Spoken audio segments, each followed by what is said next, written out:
আমি সুন্দর করে দুইটা পার্ট এক সমান করে নিয়েছি। এখন কিভাবে আমি যে আপনাদেরকে মাপটা দেখিয়েছি সে মাপ অনুযায়ী কিভাবে শেপগুলো দিতে হয় তা সহজে আপনাদেরকে এখন আমি দেখাবো। প্রথমে সোজা করে একটা দাগ দিয়ে নিতে হবে সোজা করার জন্য, তারপর 1 ইঞ্চি উপরে আর একটা দাগ দিয়ে নিতে হবে। আমি 1 ইঞ্চি উপরে আর একটা দাগ দিয়ে নিয়েছি। লম্বা 40 ইঞ্চি, 40 ইঞ্চি, এখানে 1/2 ইঞ্চি বেশি নিতে হবে। তাহলে এখানে শিলের জন্য 1/2 ইঞ্চি বেশি নিতে হবে। তাহলে 40 হাফে দাগ দিয়ে নিতে হবে, 1/2 ইঞ্চি ডাউন দিতে হবে। বডি আমরা আরমোলের মাপ নিয়েছি 7 ইঞ্চি, এখানে আমি 7 ইঞ্চি নামাবো। যেহেতু এটা ব্যান্ড কলার,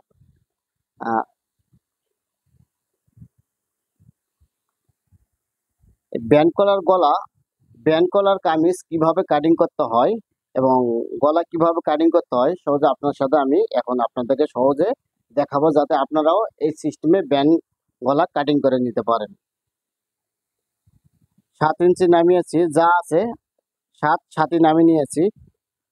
আপনার এখানে কোমর 14 ইঞ্চি, ফাড়া 20 ইঞ্চি, 20.5, তাহলে 1/2 ইঞ্চি বেশি নামাতে হবে। 20 ইঞ্চি থাকলে 20.5 নামাতে হবে, 1/2 ইঞ্চি বেশি নামাতে হবে।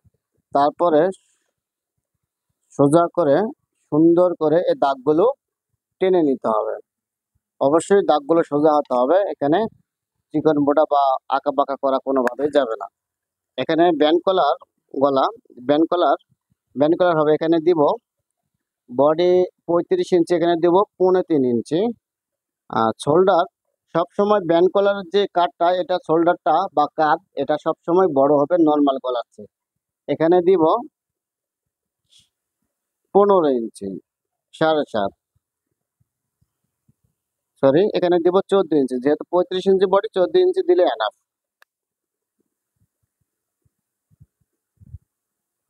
বডি 35 ইঞ্চি, 4/1 এই যে 15.9। কোমর হলো 32 ইঞ্চি, 4 32, এই হলো 8 ইঞ্চি। হিপ হলো 36 ইঞ্চি, 4 লং 36, এই 9 ইঞ্চি। ঘের 24.5, 12 দুগুণ 24, 12.25। এখন মেন পয়েন্টগুলোতে আমি দাগ দিয়ে নিয়েছি। এখন এই বডিও সেই বডি অনুযায়ী কিভাবে শেপ দিতে হয় তা আপনার সাথে আমি এখন দেখাবো।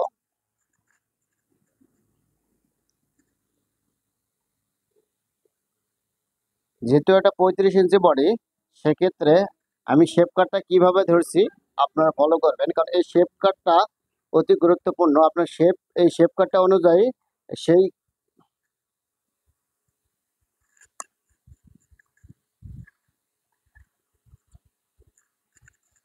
আমি মেন পয়েন্টগুলোতে আমি দাগ দিয়ে নিয়েছি। এখন কিভাবে আমি যার কাছ থেকে আমি অর্ডারটা নিয়েছি এবং আমি যে আপনাদেরকে মাপটা দেখিয়েছি সে মাপ অনুযায়ী কিভাবে এই বডি শেপগুলো দিতে হয় তা আমি সহজে আপনাদেরকে আমি দেখাবো এবং বুঝিয়ে দেব। চলুন, প্রথমে 35 ইঞ্চি যেহেতু বডি, সেক্ষেত্রে স্কেলটা শেপ কাটটা প্রথমে এভাবে ধরতে হবে। এখানে নিয়ে আসার পরে এখানে আপনার এখান থেকে দাগটা থামিয়ে দিতে হবে। তারপরে স্কেলটা এভাবে সুন্দর করে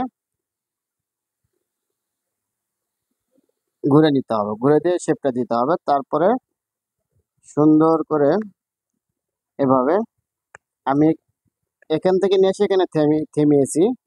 তারপরে এভাবে স্কেল শেপ কাটটা একটু উল্টে নিতে হবে। এই যে রাউন্ড আছে এই রাউন্ডে, হালকা রাউন্ডে এই শেপটা দিতে হবে। তারপরে এভাবে সুন্দর করে আমি যে ঘেরের মাপটা দিয়ে নিয়েছি এবং এই যে হিপের মাপটা এই বরাবর সুন্দর করে সোজা করে এই দাগটা দিয়ে নিতে হবে। এই দাগটা একদম সোজাভাবে নিতে হবে। তারপর এখানে আরমোলের জন্য সোজাভাবে দাগ দিয়ে নিয়েছি, এখানে সোজাভাবে দাগ দিয়ে নিলাম। 1/2 ইঞ্চি কাঁধে ডাউন দিয়ে নিতে হবে। এখন আমি সম্পূর্ণ 35 ইঞ্চি বডির কিভাবে শেপগুলো দিতে হয় আমি সহজে আপনাদেরকে দেখিয়েছি এবং বুঝিয়েছি কিভাবে শেপগুলো দিতে হবে। চলুন এখন আমরা কাটিং করে নিব কিভাবে কাটিং করতে হয় সহজে আপনাদেরকে আমি দেখাবো।